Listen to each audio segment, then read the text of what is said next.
Hi friends, இன்னைக்கு பார்த்தீங்கன்னா முருங்கைக்கீரை வச்சு ஒரு சூப்பரான பொரியல் பண்ணலாம். ரொம்ப கம்மியான இன்கிரீடியன்ட் வச்சு நல்ல ஹெல்த்தியான ரெசிபி தான் பண்ண போகிறோம். ஸோ அதுக்கு பார்த்தீங்கன்னா கடையில் கொஞ்சமாக ஆயில் ஆட் பண்ணிட்டு கடலைப்பருப்பு போட்டுக்கலாம். கடலைப்பருப்பு வந்து நல்ல கோல்டன் ப்ரௌன் வரணும். ஸோ இது கூட பார்த்தீங்கன்னா நம்ம ஒரே ஒரு ஸ்பூன் அளவுக்கு வந்து சீரகம் வந்து ஆட் பண்ணிக்கிறோம். ஆட் பண்ணிட்டு நல்லா வதக்கி விட்டுட்டு முருங்கைக்கீரை தண்ணியில் லைட்டாக அப்படியே அலசிட்டு எடுத்து நம்ம ஆட் பண்ணிக்கிறோம். ரொம்ப நேரம் தண்ணியில் ஊற வச்சு அலசக்கூடாது, ஏன்னா கசப்பு வந்துடும் முருங்கைக்கீரையில். ஸோ லைட்டாக அலசிட்டு அப்படியே ஆட் பண்ணிக்கலாம்.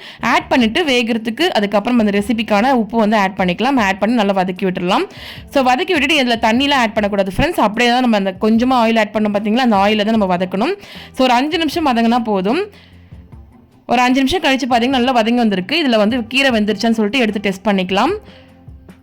ஸோ உப்பு இருக்கான்னு பார்த்துட்டு அதுக்கப்புறம் லாஸ்ட்டாக வந்து தேங்காய், காஞ்ச மிளகாய், அதுக்கப்புறம் பூண்டு வந்து நம்ம மிக்ஸி ஜாரில் போட்டு அரைச்சி வச்சிருக்கோம். ஸோ அதை ஆட் பண்ணிவிட்டு நம்ம ஆஃப் பண்ணிடணும் ஃப்ரெண்ட்ஸ். ஸோ இதை ஆட் பண்ணோன்னு 1 நிமிஷத்தில் நம்ம வந்து ஆஃப் பண்ணிடணும். ரொம்ப நேரம் வேக விடக்கூடாது.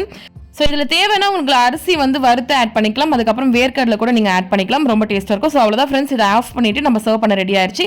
ரொம்ப சிம்பிளான முருங்கைக்கீரை பொரியல் வந்து நம்ம ரெடி பண்ணிட்டோம். ஸோ கண்டிப்பாக ட்ரை பண்ணி பாருங்கள். எப்படி சொல்லிட்டு மறக்காம கமெண்ட் சொல்லுங்கள்.